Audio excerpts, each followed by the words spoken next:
This is a Willets Point Shea Stadium bound 7 express train. The next and last stop is Willets Point, Shea Stadium. Oh, yes, it is the Subway to Shea podcast. Anthony Rivera here with you, talking about all the news and happenings surrounding that team from Queens, the New York Mets. It's episode 215 from the Subway to Shea studios in my office. Make sure you're following Subway to Shea on X, Instagram, and TikTok at Subway to Shea.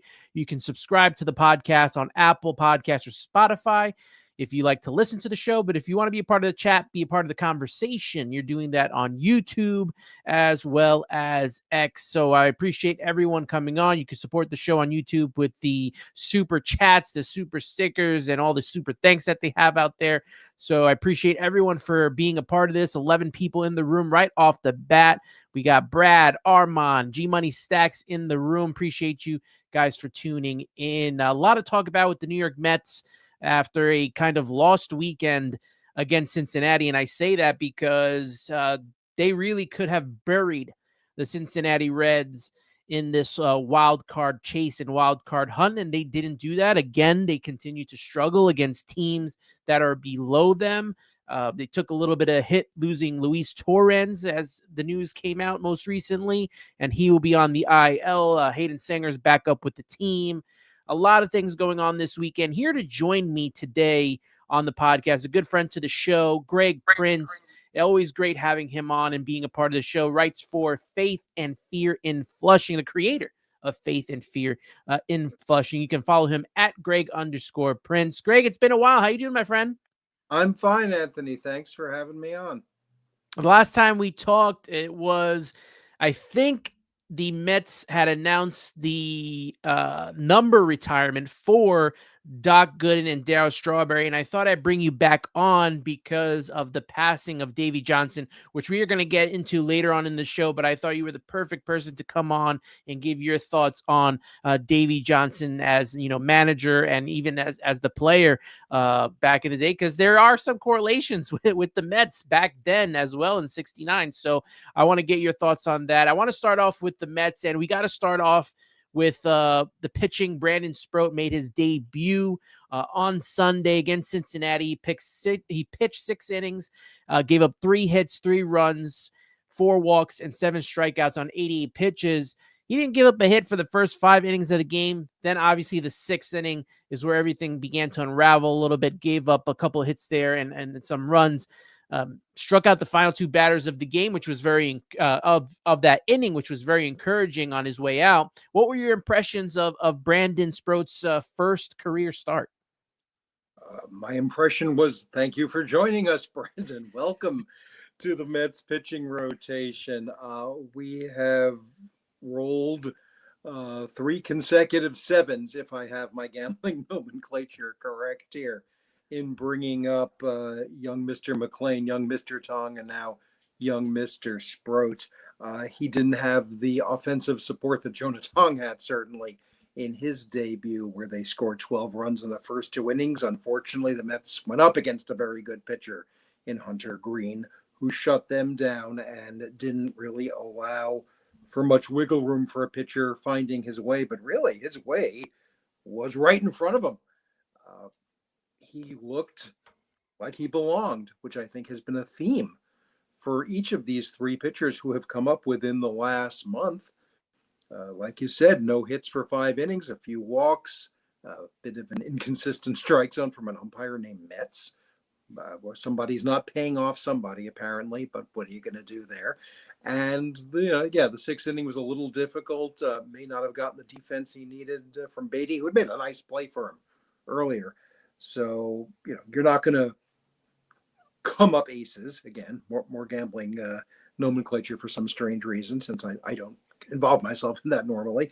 But, overall, I'd say we got pretty lucky to have these 3 guys here when we have them, especially based on what we were trying to come to the fore with every 5 days with the pitchers we had, some of whom we still have. But it was very exciting to watch Sproat come through and get ready to see him again, just like his 2 rotation mates who we've just met. I don't know if we've seen this happened this way before, right? The Mets have brought up so many pitchers. You could start off with Tom Seaver and Jerry Koosman. You go to the 80s and Doc, Darling, and that crew. Obviously, in the 90s, the failed Generation K experiment. You go 2015-ish, and you got DeGrom, Harvey, Matt, Syndergaard, that crew. But I don't think that 3 pitchers could have been put into more of a, I don't want to say conundrum, but more of a hard spot to come in here and have to be the most important part of this rotation right now, because these guys are fighting. This team is fighting for a postseason spot.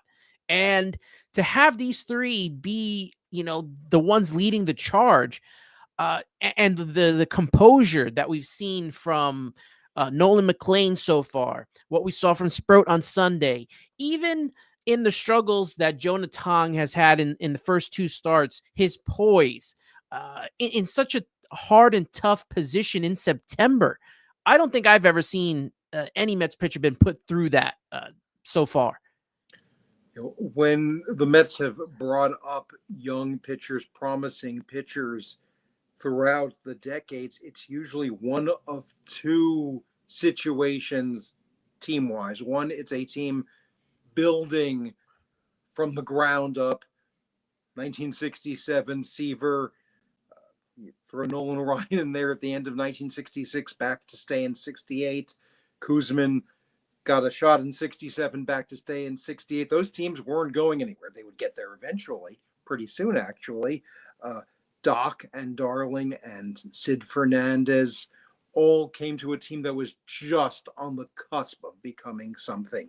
Mentioned, DeGrom, Harvey, throw in Wheeler, although he missed 15, and later Syndergaard, Matz. That's a team also on the brink. When Syndergaard and Matz got here, it's a team that is struggling to stay viable when there was no hitting. This, to me, feels unprecedented, because the Mets are in a playoff position already, and yet they needed the help. It wasn't just a matter of let's fit one guy in here, see what we have. I'm suddenly reminded of a pitcher named David West at the end of 88. He was kind of the next guy after all those young pitchers, high prospect. They were able to slot him in late in the 1988 season when everything was settled. That might be something you would expect of a team that's in playoff position, as precarious as it feels.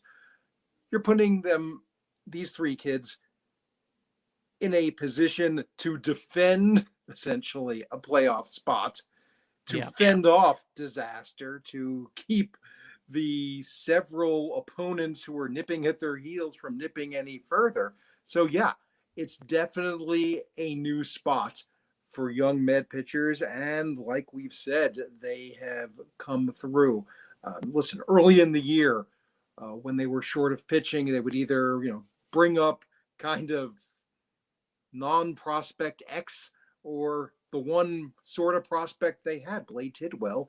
Blade Tidwell struggled. I mean, he may still have a career in front of him, and I hope he does for his sake, but it was not the same. These guys, starting especially with McLean, poise was the word you used, and that is what is, to me, definitive about their presence. And you would think that, I sure hope that having these good experienced pitchers the Mets have rub off on these youngsters. It's kind of the other way around at the moment, it feels like, doesn't it? I sure hope that McLean and Tong and Sproat rub off on Peterson and Senga when he comes back, and Manai and maybe Clay Holmes. It's a very interesting dynamic at this time of year for where the Mets sit in the standings. Yeah, it's very interesting of the dynamic, the depth that this pitching staff has and has been able to, stay in a playoff position for as long as they have. And shout out to the chat here, always coming in into breaking news, and Armand here, per Anthony DeComo, the Mets have shut down Tyler McGill again due to tightness in his arm. He's going to be getting an MRI. So wouldn't even say that the rest of his season in jeopardy. I think that that's pretty much it for Tyler McGill for this season. I know his last start did not go well. He's struggled down there in AAA, and again, the onus comes on these kids to have to lead the charge here right now, because the guys that we're supposed to be counting on are either injured or who have struggled throughout this entire season to even just get us to 4 or 5 innings. Before we wrap up with Sproat, I want to know, what would you like to see him improve upon in his second start? Just steadiness, the feeling that, one inning is going to be as good as the next, which is a lot to ask of any pitcher. Listen, first start in the major leagues against a pretty good team. The Reds may be behind the Mets, but they're still in contention, and they've got a lot of talent. And I don't know how it works inside a pitcher's head to know that you're going up against effectively their ace. So I don't fault anything he did, but, honestly, more of the same. Try to have a better 6th inning, I suppose. But listen, we've got these 3 guys who have all filed away 6-inning starts, which, if you will recall, not too long ago, there was David Peterson and essentially nobody else who was capable of doing that. So if they, have the strength, they have the longevity. I'm sure they've thrown a lot of innings this year, more innings than they have before, but keep giving us length, because we know what it's like to trot out the bullpen in the 4th inning, in the 5th inning. And we know about pitching injuries too. I mean, McGill is just the latest example. Sometimes I look at pitchers not having particularly good time, and maybe a couple of hours after the game, I'll think, I wonder if he's injured. And yeah, sometimes that really does happen. We kind of have to be human beings about it and remember that. But you know what? Whatever got Sproat here, just like the other 2, keep doing what you're doing. And as far as it being on them, the onus, as you said, it's also the rest of the team. Absolutely. Chip in. Yeah, absolutely. And it's so weird that in baseball now, that to ask for 5 innings, 6 innings is a whole lot from a lot of these starters. We're in a day and age where the bullpen is kind of overtaken and becoming more important than the starting rotation has, and more arms are being used, and there's a lot more injuries. So getting 6 innings from these kids has been fantastic. We've seen it from Nolan McLean. Jonah Tong, in his second start, he even gave us 6 innings pitched. He gave up 3 hits, 4 earned runs, 4 walks, and 6 strikeouts. 3 of the runs came via the home run. Sal Stewart, Matt McLean, and Austin Hayes hit him and all on the fastball. But after that, he settled down. He even told Mendy after the 5th inning he wanted to go back out there. And we talked about the poise and composure of this guy. Pitched 1, 2, 3, 6th inning, finished with a strikeout. Very admirable to see Tong battle through this game, especially considering the real struggles this rotation has been going through for most of the season, Greg. Yeah, it does feel like a throwback. These guys have reminded me of when Harvey first came up, and Harvey wasn't coming out of the games and would berate himself in the post-game interviews for giving up a run, because as he said, my job is to give up no runs, which of course is unrealistic, but also admirable. Everything I've ever read about Seaver's first few starts, it echoes the way that these guys are kind of taking responsibility for what they're doing. I mean, it was, I know we're going to get to Davey in a little while, but it was innovative when Davey was managing in 1984 with those young pitchers to say, I'm not going to just leave them out there for 9 innings just because we're winning. Let me take them out. Let me save their arms because they are building up. And that was something you really didn't hear before. It was either go out there, pitch as long as you can, as long as you're doing well, or we'll get you out of there. Now, of course, that has evolved into, oh my God, he's in the 6th inning. But it's very important to get starting pitchers through 6 innings and knockwood 7 innings. And anything else, I suppose, is gravy. We saw McLean go 8 innings one night against Philadelphia. And, nights like those are now, causes for celebration. But I think in addition to having great stuff, these guys all have a great attitude. And it feels like they landed here from another solar system. because I just think we're so used to, again, we've gotten some really good outings from a whole bunch of pitchers last couple of years, whether they're, brought up by the Mets or came from somewhere else. But I haven't felt this attitude. It's always kind of the aberration when you get a really solid start, 6 innings, 7 innings. These guys, however they all got there as a unit, seem to expect more from themselves. And as long as they're healthy, it's nice to know that maybe we can expect more from them.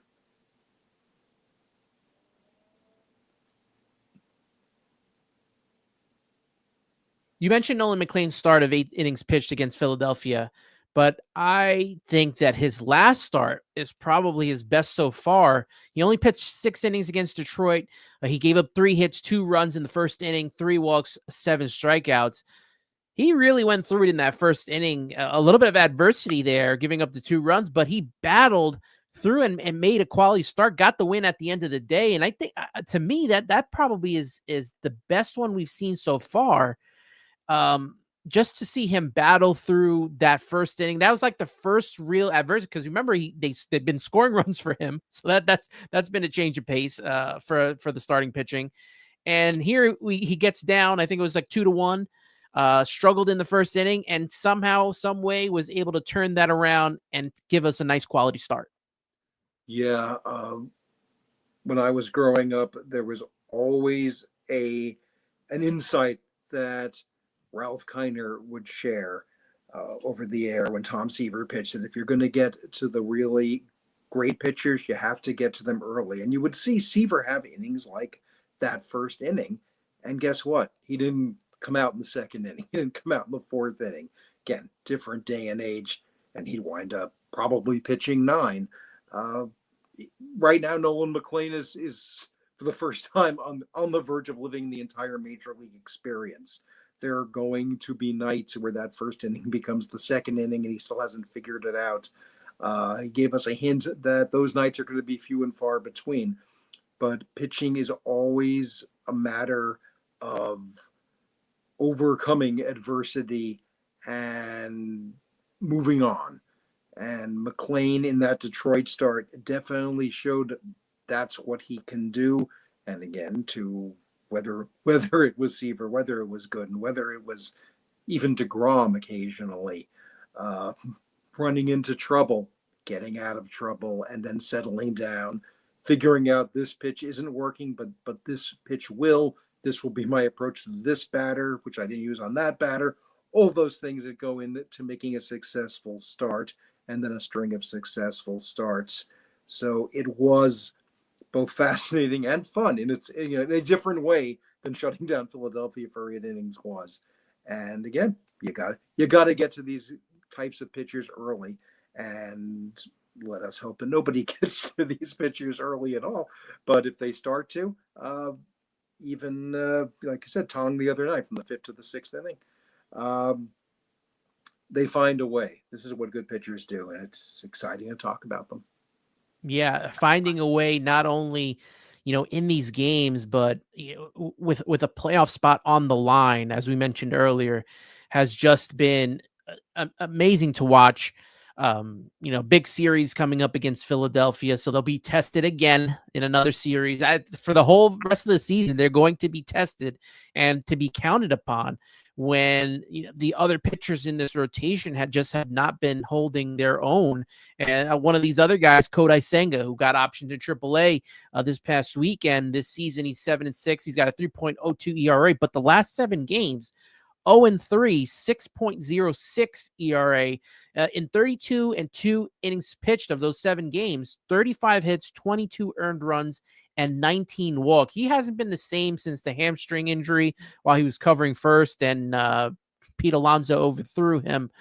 He agreed to go down, and I think he's going to make about 2 starts before they decide what to do with him. But I think it was, admirable that he did decide, what, I got to go down and I got to get this fixed. Well, when he got injured in June, did you think he was going to be back at all this year? Because I didn't. And I was surprised when they said, hey, he's going to be back before the All-Star break. And he pitched pretty well that first night. in Kansas City, I guess it was. And I thought, okay, well, he's, Senga's back. Fantastic. He had that great start to the season, and it just hasn't been the same. So I wonder just how healthy he is altogether. Certainly his mechanics have been kind of messed with by, we would assume, by the injury or by the rehabilitation from the injury and whatever he's done to compensate. And or maybe he's perfectly healthy and it's just something in his mind, like it can be for any pitcher. Yeah, he definitely did the right thing to accept the hopefully temporary demotion. You go back about a quarter century. Bobby Jones was off to a horrible start in the 2000 season, agreed to go down to Norfolk for a few starts, found himself. Next thing you know, he's a staple of the rotation. He's throwing a one-hitter in the playoffs. Steve Traxel, not somebody who is really romanticized by Mets fans because he took forever in common memory to throw a pitch, but he also went through something like that. And he was a veteran pitcher, had come over to the Mets, looked horrible his first couple of starts, and he took what we then refer to as the Norfolk Miracle Cure. He agreed as a veteran to go down, find himself, and he became an effective pitcher the rest of that season and really for the balance of 6 seasons as a Met, culminating in the clinching of the 2006 division. So there are good stories to come out of voluntary demotions, and it's the right thing to do. From our perspective, we might recall 15 years ago, Ali Perez messing around, and it's like, Ali, could you please go down to wherever it was? I think it was Buffalo at the time. And he said, no, I don't have to. And he had his reasons, but it was not the right thing to do, and he just lingered in the bullpen the rest of the year. And you did not trust him, and he went on a long career. Good for him, but a pitcher has to know when it's not working for him in the majors, and has to have the confidence that he can get it back. I know that I think in every ball player there's the idea that if I get sent down, I'm never coming back. Certainly the fringier guys. I think Senga knows who he is and what he means to this organization. So it was definitely the right thing to do. And it's sad that it had to be done. He was somebody we were counting on.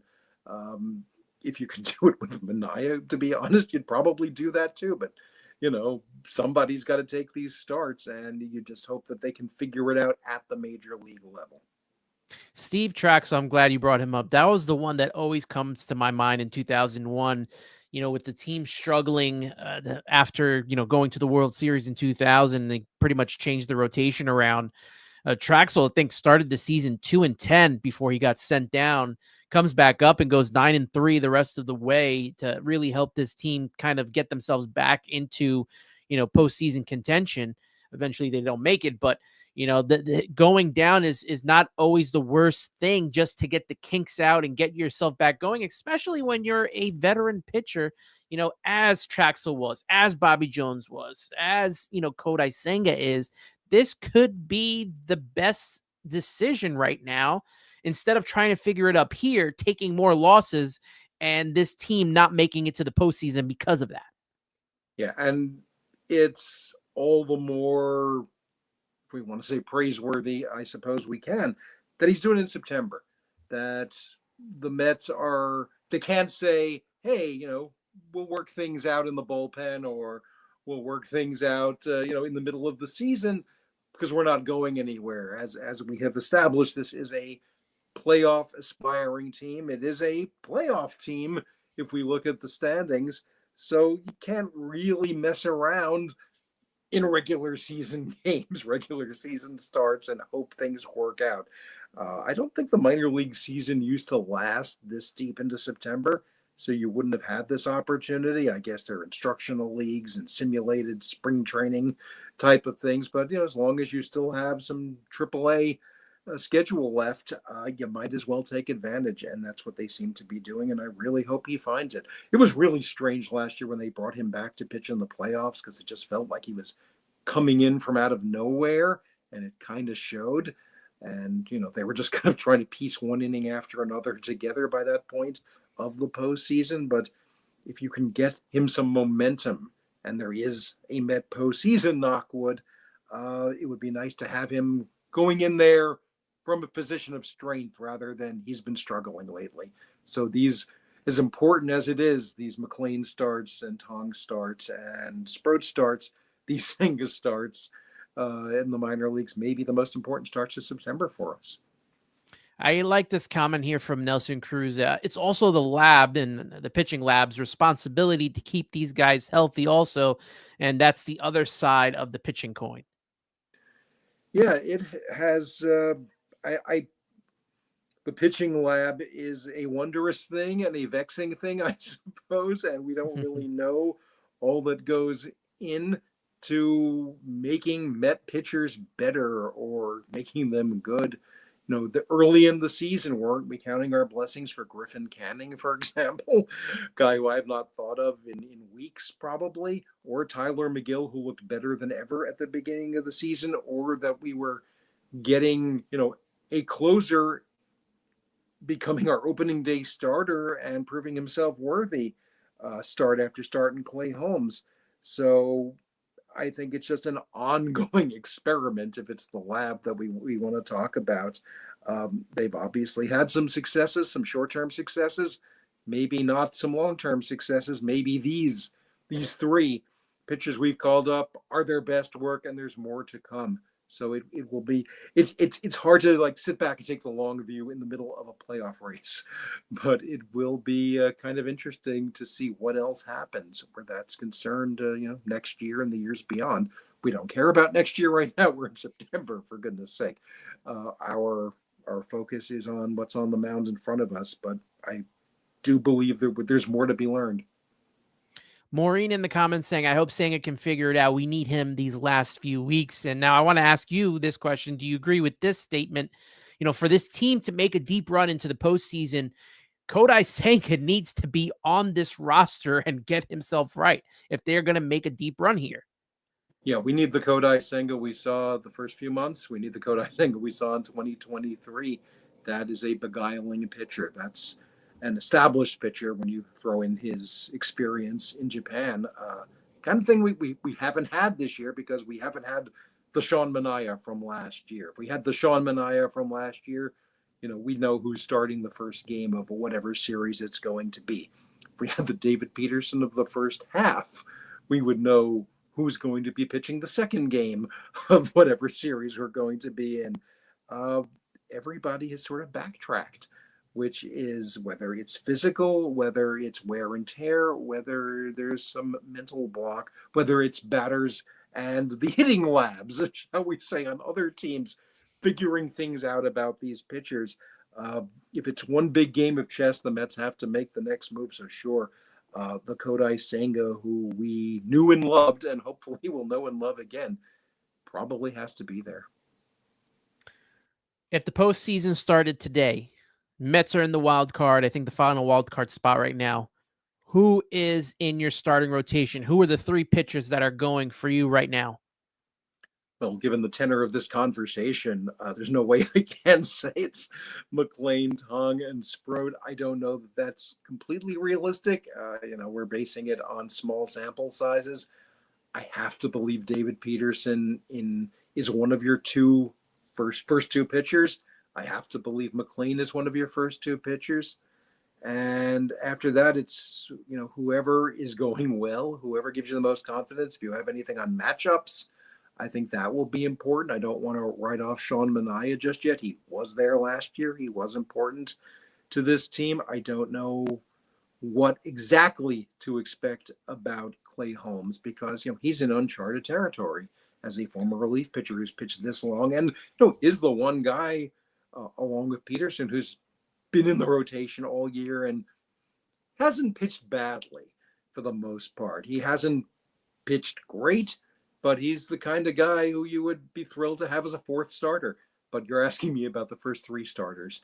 So, my heart says that the last three pitchers we've seen come up are my three, but I can't imagine, unless he completely implodes the rest of the way, can't imagine, not factoring Peterson in there. He's just been too important this year. Yeah, David Peterson has been extremely important. And, it's crazy, too, because last postseason, he was a huge part of the bullpen. So we know that if you have to throw in the bullpen, he can deliver. He did in big spots in Milwaukee, in Philadelphia as well. We know that he can do it. Clay Holmes has been in the bullpen, but for some reason, I don't know what it is. I just feel like he is going to be one of the guys that gets a start in this postseason here. Probably McLean as well. I don't know about Tong and Sproat and where they come into play on that, but I wouldn't be shocked if those guys are playing. I think it was Shea Parkinlaw who said we need to clinch as quickly as possible so we can rest Holmes and Minaya. Well, that is definitely up to the Mets because they keep losing series to these teams that are way below them. And, when you lose to Cincinnati, who you had the opportunity to put to pasture, and you keep them in there. Now the Giants are back in there after they sold at the trade deadline. The St. Louis Cardinals, another team that sold, and both those teams sold to us at the trade deadline. They're both still in a playoff position, and slowly but surely, Arizona has creeped back in as well. So if the Mets want to end this quickly, they need to pull off wins here. Now they play very well against teams that are equal or better than them. I don't know what it is that they can't beat the Marlins, the Nationals, the Braves, even still, even when they're terrible. Talk about the Reds, who were under 500. They keep allowing these teams to hang around here, and at some point, it's got to get serious. And I don't know if it's they talk in the locker room or what, but for something is not right to me with this team. That even though they struggled in 2024. There was a different vibe in this team, and I'm not getting that here with these 2025 Mets. I came to the conclusion a while ago that the 2025 Mets are the most convincing team I've ever seen, in that when they're going well, they convince you they can beat anybody, and when they're going badly, they convince you they can't beat anybody, which I suppose means they're not the least bit convincing. I watched this team, and I tried to detect what is different versus 2024, and on the surface it all seems of a piece. I mean, yeah, there's this guy isn't here and this guy is here. The talent is certainly there. The attitude, to use a word that is something you just kind of attempted to glean from afar, seems great. When they win, they all embrace and they do their little kick line and whatever it is, and that's fantastic. And they seem upbeat. I haven't gotten any sense of any finger pointing when things don't go well. They all seem to be there for each other. It just hasn't ignited. We went through that losing 14 of 16 that extended up until around the Seattle series, and now they've got it together. They went to Williamsport. They won a great game there. They started playing well. They've only won 12 of 21 since they kind of got it together. So, this is probably who they are, a team that for whatever reason can't put it together all at once. We see 19-run games, and then we see, nothing from the offense. We see four guys, on fire, and four guys completely ice cold, and somehow it just doesn't click. We know, who the talented guys are and the promising guys are. For a while, I thought maybe the problem is there's no glue. There's no middlemen on this team, if you will. Those guys who kind of you don't expect that much from, but they're capable professionals. I think you do have some of those guys who maybe been stars in the past, and they're, accepting their roles, that sort of thing. You mentioned the trading deadline. I think it's the least impactful trading deadline that I've ever experienced from a good team. I guess maybe 2002 when they brought in John Thompson and Steve Reed and people like that compare. But, for those who sold us, the likes of Ryan Helsley and Cedric Mullins, then to a certain extent, Gregory Soto and Tyler Rogers, those were moves made to shore up a team that was absolutely sure of where it was going. And instead, those guys have just sort of joined the existing guys in quicksand and never quite get out of it. And, again, the one thing this team has going for it is they got off to a terrific start, and that counts too. And it's the same team. It's the part of the same record. So, we can't ignore 45 and 24 because it is why we're here at all. And you just hope that as they play good teams and not so good teams down the stretch, that they don't forget that they're a good team and they go out 19 times And, I was going to say go 1-0 every night. We know that they're not going to go on a 19-game winning streak. But, you got to be here. If I can take a quick detour to Cliche Stadium, you got to take them one game at a time. And, go in with a great attitude and, see the ball, hit the ball, all those things. It's baffling to me as well. I don't know why this team isn't further up. I don't know why this series in Philadelphia isn't for the division as opposed to just fending off the wild card, but this is where we are. Yeah, they've been struggling to win consistently. The offense, outside of an outstanding August, which I think is one of the best in franchise's history, maybe the best, this team has really struggled offensively all season long. They struggled to put teams away and bury teams, like I mentioned earlier. I don't know why they can't do that.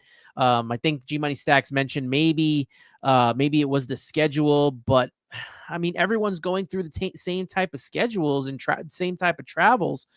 You got to be able to beat the Marlins when you need to. You got to be able to beat, and they're playing small ball to beat you. You got to be able to beat the Nationals, and you got to take advantage of when the Braves are terrible.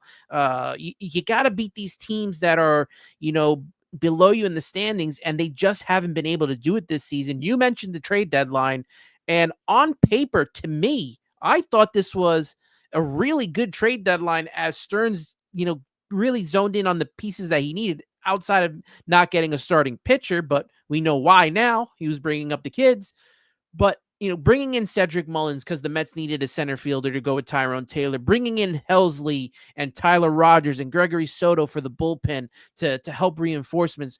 Thought those moves were going to work because on paper, Ryan Helsley is an all-star closer. Tyler Rogers is an all-star reliever. Gregory Soto has been an all-star and had big playoff appearances, and they just have been disastrous so far. Although Tyler Rogers has been okay, but do you remember a trade deadline this bad? No, like I said, 2002 came to mind just because the Mets were on the fringes of the wild card race then, coming off of years of contending. And, hey, like I said, John Thompson and Steve Reed, who actually pitched well. Thompson did not. And a couple of other guys. Mark Little, the name comes back to mind.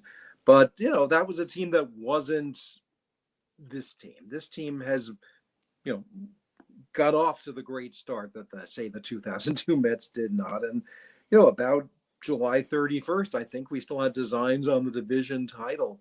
But to be fair, those guys who, especially Mullins and Helsley, who have really not helped, are not the reason this team is not winning. They're contributing, but this whole crew, despite the astronomical offensive numbers they put up in August, it doesn't feel like they could be put up night after night. And like I said, one night, hey, a 19-9 win, a 12-5 win, fantastic. But somehow not driving in the runner from third in some crucial eighth inning, coming up again and again. It's going to happen in the course of a season, 162 games. We all know you can't win them all, but it feels like we have to resort to you can't win them all roughly every other night as an explanation. And then, every other night is, everything's great again because, they pounded out 15 hits and scored 9 runs and everything was fine. And they didn't have to tax the bullpen or whatever. But, it is just a bafflingly inconsistent team. And, to be fair, every team, it seems this year in some capacity, every contending team has had inconsistency. Nobody has truly completely run away from the pack. Some teams have gotten up there, but they've had their problems too. So, hold on tight to that playoff spot, get to the playoffs and make something of it. This team, honest to God, with this record, shouldn't be in position for a playoff spot, except there's 6 of them.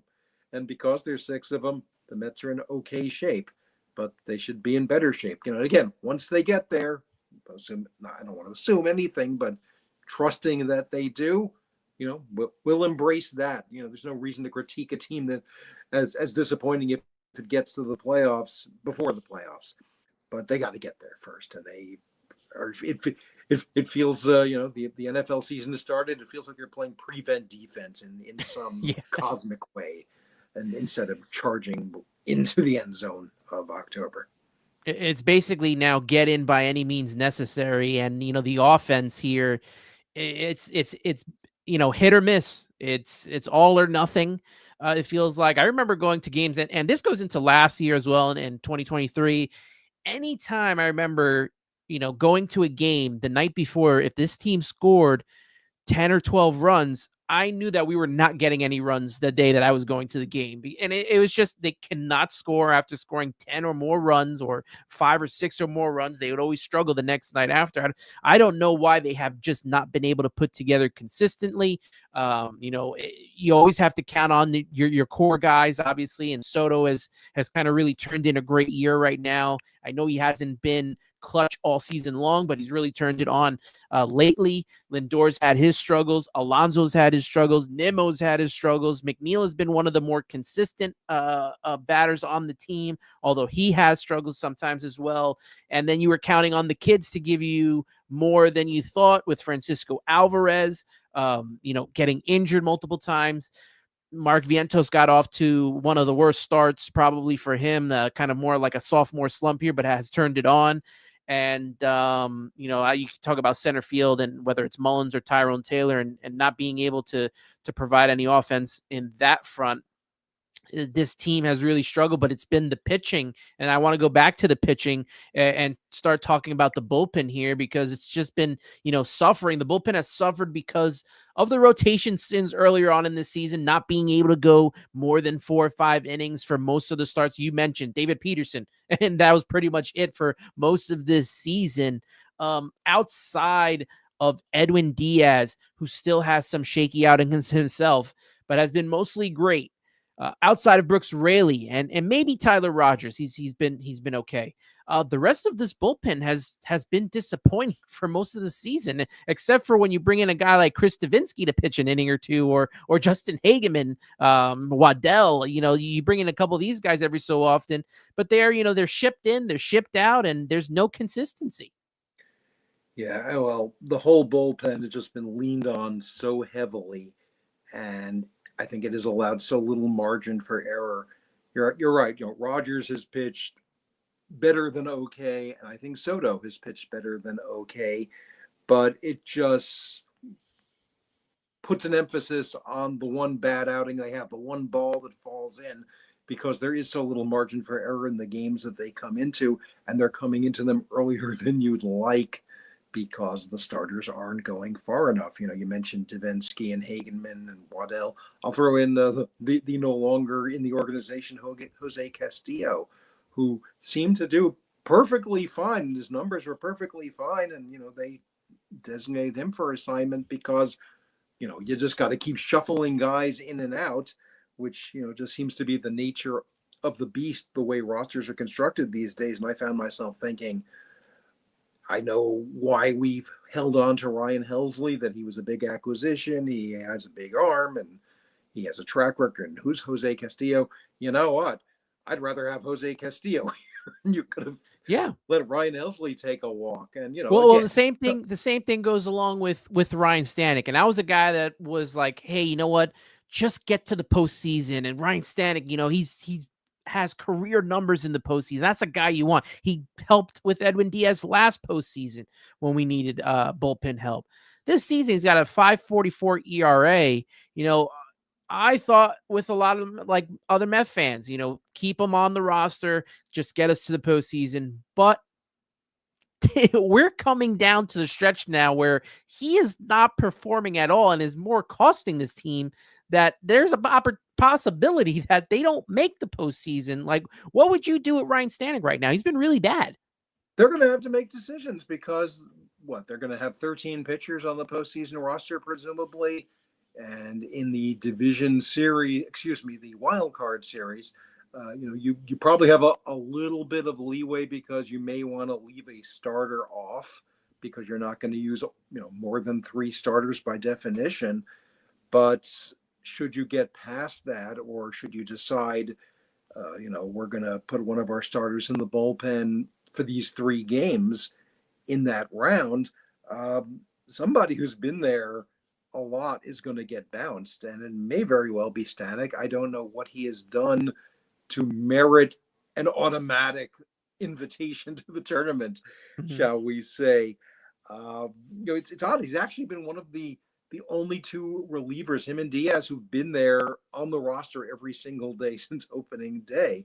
Uh, only 8 Mets now with Torrens off overall who've been there all year. And we're used to the coming and going, and everybody has an injury now and then. So yeah, if Stanek can just get a big out here and there, he has redeemed his season. But it feels like we kind of keep saying that, or at least I keep thinking it about everybody in this bullpen. I mean, there was a sense on the broadcast Sunday, like, oh, thank goodness Reed Garrett is back. I don't know about you, but I'm not comforted by that necessarily. I know he's given us some great outings, and sure, he has a job here, and hopefully he will do it well. But no, there's nobody who just except for Raleigh, honestly, who I look at and say, like, it's going to be okay. I mean, Edwin Diaz is kind of turned into a luxury item because they have had relatively few save opportunities, where you're not in a position where, oh, Edwin's coming in again, and again he's done the job. And I again, he's the least of your worries in terms of 9th innings. But yeah, he's gonna be like every closer, other than I suppose Aroldis Chapman of late, where you're gonna kind of cross your fingers that everything's okay. But again, I think it all is an outgrowth of using everybody too often because of the starting pitching. But that is the business we have bought into, because it's September and it's too late to do anything about what's come before. Edwin Diaz is set to be a free agent at the end of the year. And I know a lot of fans are like, I don't know if I could pay him the money. And you're watching this bullpen right now. And even with all of that comes along with Edwin Diaz and some of the bad outings that he has, or, some of the agita outings that he had, like he did on Friday in Cincinnati, and figured out a way to get through it. I don't know where this team goes, and I'm not very confident if he is not re-signed. And I know that relievers, they change they're Jekyll and Hyde most of their careers, but I feel like Edwin Diaz is different in that sense of more of one of the more elite pitchers and closers out there. You're already seeing it with Ryan Helsley. He hasn't been able to acclimate himself to Queens. I can't see the Mets letting him go and then, showing us this bullpen and the way they get, if they don't have starters that go 6 or 7 innings. I mean, it's hard enough to get to Diaz already, and now you take him out of the equation. It's going to be a huge struggle for this team. Yeah, I certainly hope. I guess it's an opt-out, not an actual end of his contract. Right. Yes, correct. Certainly would expect him to explore his opportunities, but I hope he takes a look around, whatever the market is, a la Nimmo, when it appeared he might leave, a la Alonso, which I guess is a whole other subject for the offseason, last offseason. He says, you know what, I've done pretty well here. Listen, Edwin Diaz went through hell in 2019, still racked up a lot of saves, but gave up a lot of home runs, as we all remember. And he worked his way back to relevancy to the extent that he was, the greatest weapon you could have possibly had in 2022, and is still more reliable than not. Again, I will stress that I have not lived with a closer since maybe Randy Myers, and that's gone back a long way, where I haven't felt, to use your word, agita, when they all show up in really important situations. But for the most part, they get out of them. You remember the ones they don't get out of. But, we had a guy, a generation or two ago who went to the Hall of Fame this year who drove us crazy, but he would save 40 games a year for us in Billy Wagner. We know the story of John Franco. We lived it, and he drove us crazy, but we got all those saves, and we went to postseasons. Armando Benitez, if you forgive me for invoking his name, drove us crazy, but he got us where we needed to be enough. Jerry's Familia, a lot more recent. Also a guy we kind of tore our hair out over, but he got us where we need to be Edwin Diaz is probably better than all those guys when he's at his best. So I think it will be more up to Diaz than the Mets. I can't imagine the Mets don't want him back. I can't imagine they've seen anything in Helsley where they say the only problem with Helsley is that we've used him in the 8th instead of his natural habitat, the 9th. There's nothing about Ryan Helsley that gives me any kind of confidence that he's going to just turn it around if he shows up at Port St. Lucie next February. He may go off somewhere, sign a contract, and make us ask, why wasn't he this good for us? You know what? Good luck. Yeah, I don't want Edwin Diaz going, and if he does go, that's another hole to fill. But I'm going to go on the. I'm terrible at predicting these things. I'm going to go on the quote unquote assumption that Edwin Diaz is here for a couple of more years. Certainly, this. Most importantly, he's here right now, and let's get him some leads. Armand in the chat saying the hard conversation that everyone should be ready for is Alonso or Diaz this offseason. I believe only one will be back, and it's quite possible that one's back. But, the Mets have to find the replacements and find who's going to replace the production, whether it is Diaz, whether it is Alonso. And that's going to be a big conversation once we get to the offseason. Greg Prince, creator of Faith and Fear in Flushing, here with me on the show. And I want to get into, before we wrap up the show, I want to talk about Davey Johnson and the passing of Davey Johnson. Passed away at 82 years old, 13-year playing career, played for Baltimore, won 2 world championships with them, Atlanta, Philadelphia, and Chicago Cubs as well. A 4-time All-Star, 3-time Gold Glover, 2-time world champion, as I mentioned, in 1966 with Baltimore, and as well as 1970. Managed the Mets for 7 seasons, 1984 to 1990. His record, 595 and 417, winningest manager in franchise history. Finished no lower than second place in his tenure as Mets manager. Had the Mets either first, second, had 1 losing record, and it was the year that he was fired in 1990, where the team started off 20-22 before they, axed him for Bud Harrelson. Won the 1986 World Championship with the New York Mets, and he went into the Hall of Fame in 2010, along with Frank Cashin, Doc Gooden, and Darryl Strawberry into the Mets Hall of Fame. Maybe even just if it's for as manager, you think that Davey Johnson should be in the Hall of Fame, I would think. I would certainly not object to it. And perhaps it's because he only had the 1 world championship that he has thus far been overlooked. He certainly has enough credentials. But in our world, like you said, he is a Hall of Famer. And it should be recalled that in 2012, when the Mets unveiled their all-time 50th anniversary team, it was Davey Johnson who was named the all-time manager. His number is not retired. His number is retired, but it's not for him. We know that. And he does not have an entrance dedicated to him like Gil Hodges does. But he did a lot of the same things that Gil Hodges is revered for, perhaps in a different way with a different personality. But he was exactly the personality this franchise needed when they hired him in the fall of 1983. I think back to the footage of his introductory press conference, which was at the World Series in Philadelphia that fall. And it is often remembered that he came off, like a real gunslinger, saying, "I don't know why it took Frank so long to hire me," but I just remember the fact that it was at the World Series, as if, the Mets were not a World Series team that year. It just happened to be where the media were, but it was almost like Davey Johnson was saying, like, "Don't worry, like I'm going to be back with my team very soon." And sure enough, the World Series in 1986 was in New York at Shea Stadium. Just the right guy at the right time with the right attitude, the right amount of confidence, the right insights into the minor league personnel that he managed to the top of their respective leagues the few years he was doing that, before he reunites with Cashin, which is interesting because he and Cashin really, creative tension might be the kindest way to put their relationship. Mm-hmm.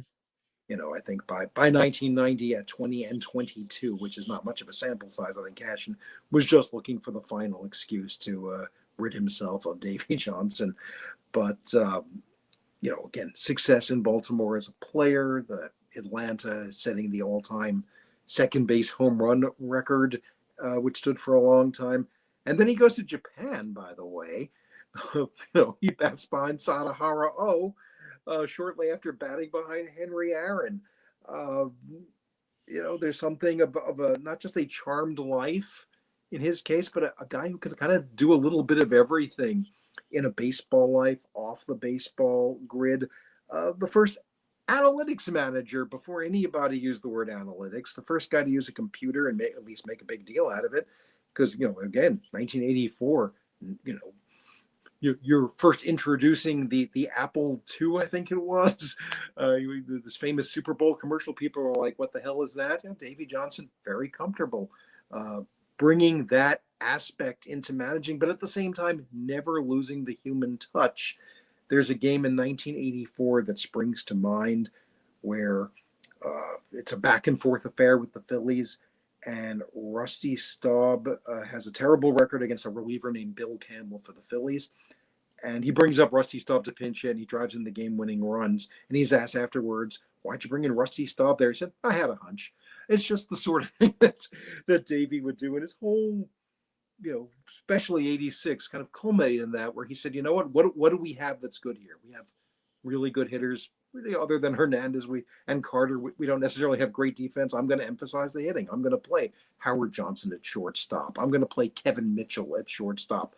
I'm going to figure out a way to get Mookie Wilson, who's been my center fielder, and Lenny Dykstra, who's my other center fielder, into the lineup every day, along with Kevin Mitchell. In some way, two of those three guys are going to be in there, when it wasn't an obvious thing to do to move Mookie Wilson to left half the time. So he would not, get stuck in a rut. He would not be dictated to by the numbers, but he wasn't just, I'm going to manage by my gut. It was just a master class for years, I felt. And the one thing I come away from his 7 years as Met manager is that for 7 years, I never thought to myself, they got to get rid of this guy. How you just go through that in your mind when things start to go wrong, even if it's a manager who's had some success. Davey, I could have kept seeing as my manager for the rest of 1990, for the rest of the 1990s. It wasn't to be. And let's not forget the success he had with other organizations as a manager, leading Baltimore to the playoffs, leading Cincinnati to the playoffs, Washington to the playoffs. Didn't get the Dodgers there, but he got the Dodgers, stayed well above 500 with them. So, always a winner. We love to use that word in sports, always a winner. And he just had that sense to him. And I'll just close with my one interaction with him in my life, other than standing and applauding for him. When that was the appropriate response. I got to, I wouldn't even call it an interview, just a couple of questions once. And I asked, they're probably going to retire number 5 here, but for David Wright, and they put up numbers for other managers here. How do you feel about that? You had a lot of success. He's like, I don't live in the past. That was like the essence of his answer. He was perfectly affable about it. But I definitely got the sense, and it wasn't really out of the ordinary than anything else I'd ever heard him say, that he was just a guy always ready for the next challenge and ready to put his mind to work at whatever it was. And hopefully, you in the crowd, you watching at home, you got to enjoy that. And God knows, from 1984 until 1990, especially in 1986, boy, did we get to enjoy what Davey Johnson did. So very sorry to know he's no longer with us, that we no longer have a living manager of a Met World Champion. I hope we will in the near future. It just goes to show you how hard it is, Anthony. Gil Hodges did it. Davey Johnson did it. And we're still waiting. Had some good managers, had some great teams. Still waiting for the next guy in the next team. You mentioned he was way ahead of his time when it came to the analytics. I think Bobby Valentine even mentioned it in his biography when he was coaching on Davey Johnson's staff, about him and the computer and being all up in the analytics, but not letting it be too much. With the way managers come and go these days, after every couple of years, you changing them. Like Buck Showalter gets changed. People want to change Carlos Mendoza now because the team's struggling a little bit. How important was it to have Davey Johnson, not only have that length, but to come up through the minor leagues with a lot of the players that would end up being a part of that 86 championship team and that, 80s run in its entirety. It certainly gave them a running start in 1984. He knew not only, I mean, the most famous example is Doc, seeing Doc as an 18-year-old blowing batters away and saying, I want him on my team next year. But even a guy like Wally Backman, who had a run in New York in the very early 80s and apparently had not impressed. I always wondered why not, because he could hit the ball. You could see that immediately. Even in my adolescence, I understood that. But he winds up back in Tidewater in 1983. A guy like who didn't last to 86, Ron Gardenhire, another one who they just sort of pushed aside. He said, I want these guys on my team next year. They know how to play baseball. They know how to win. Guy like Kevin Mitchell, who, again, if you can picture Kevin Mitchell in your mind, he doesn't seem all that athletic, but Davey Johnson saw something in him. He saw that it was worth harnessing what Lenny Dykstra could bring you. And he was comfortable with the veteran players. He was comfortable with a guy like Keith Hernandez, who he played against, a guy like Gary Carter when he came in, that he could relate to. It was good to have somebody who just sort of understood his personnel, whether he shepherded them along the way, which isn't always something that works. Generation before that, there was a Met manager named Joe Frazier who they brought up from Tidewater with the idea that, he knows the personnel. It didn't matter. It wasn't great personnel, and he wasn't a great manager. Davey Johnson, just again, it was just the right blend of personalities as well as talent, because he trusted those guys and they knew it. Again, it's a different game today where you probably have to communicate a lot more, and that's what you always hear about Mendoza. You heard it about Showalter. You heard it about Terry Collins when things were going well, that he was always talking to his players. I saw a quote in the last few days from Tim Tuffle, not necessarily a quote from this weekend, but from whenever it was during Johnson's tenure.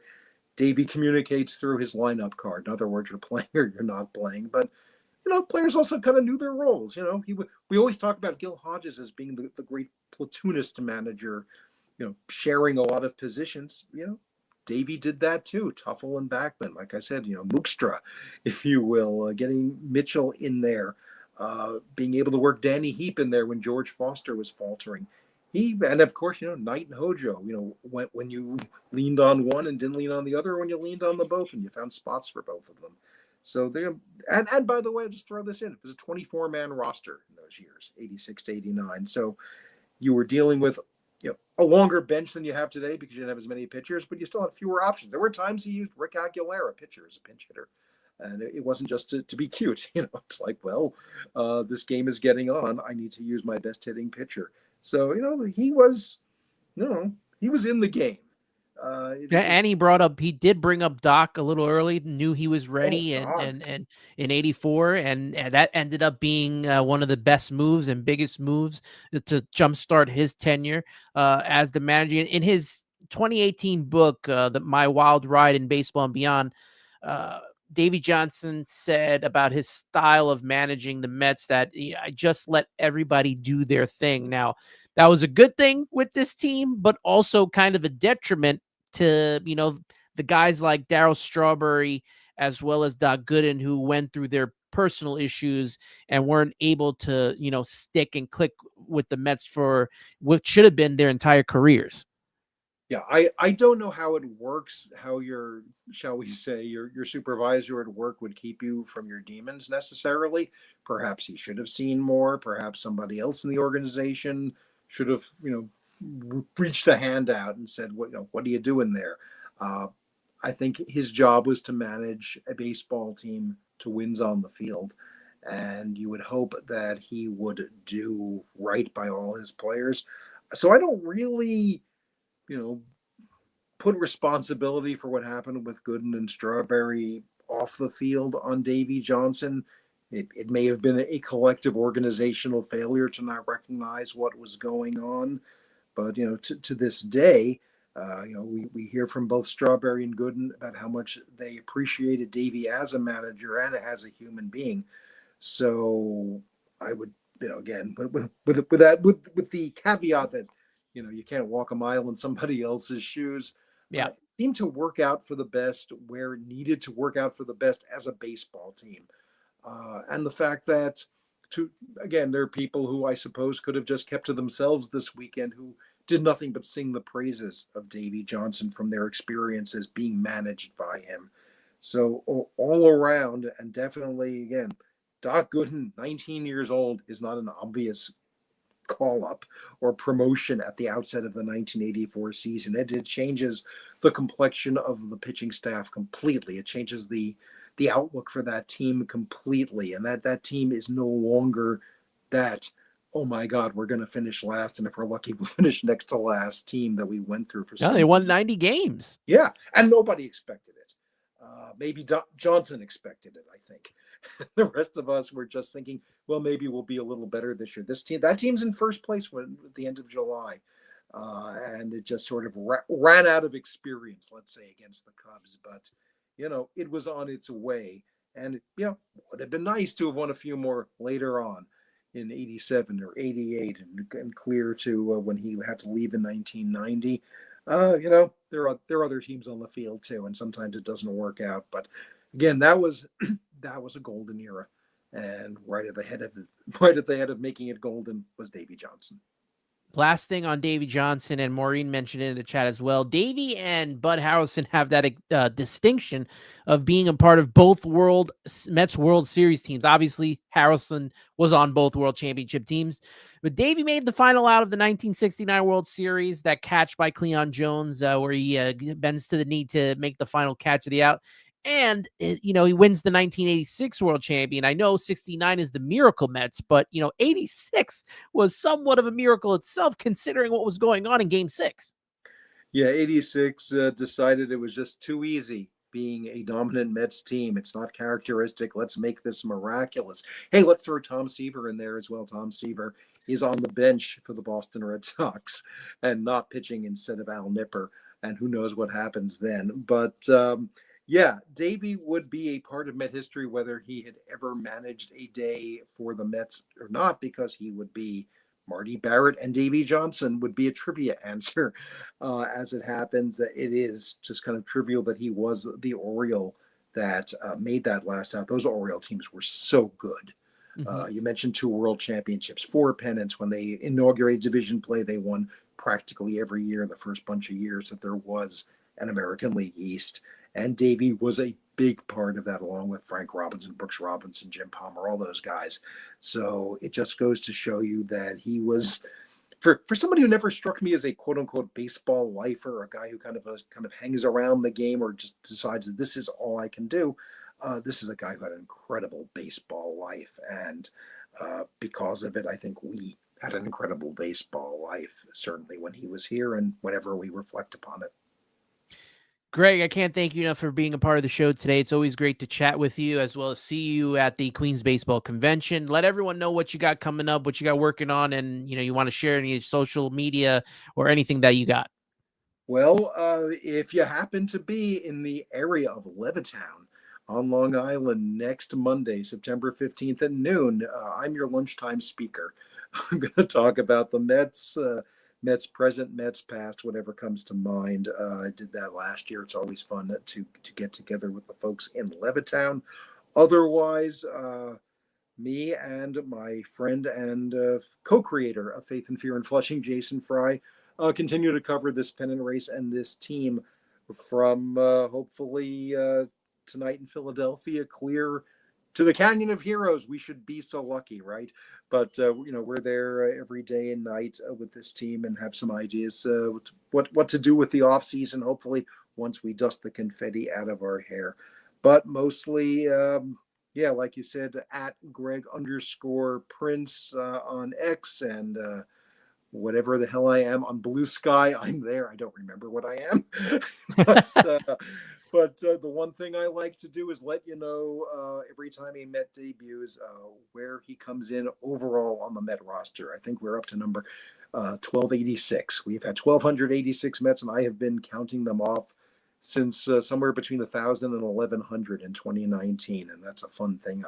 It's fun for me, and people seem to enjoy it. That's my social media presence mostly. So faithandfearandflushing.com. Come on by, read what we have to say, and as always, let's go Mets. You'll be able to find all that information in the description of this episode. Thank you, everyone, for tuning in. Shout out to Maureen with the super chat, $10. I appreciate that so much. Thank you for being a part of the show. Thank everyone for being a part of this show with me and Greg. You can follow me on X, Instagram, and TikTok at Subway to Shea. You can follow me personally at Ant Rivera 86. You can subscribe to the audio portion of this podcast on Apple Podcasts, on Spotify. If you want to be a part of the show, though, you want to be a part of the conversation like you were on this chat today, make sure you're doing that on YouTube. You can do it on X as well. That wraps it up for the Subway to Shea podcast. Hopefully the Mets are inching closer to a postseason berth as we tune in next week on this show. Appreciate everyone. And as always, let's go Mets.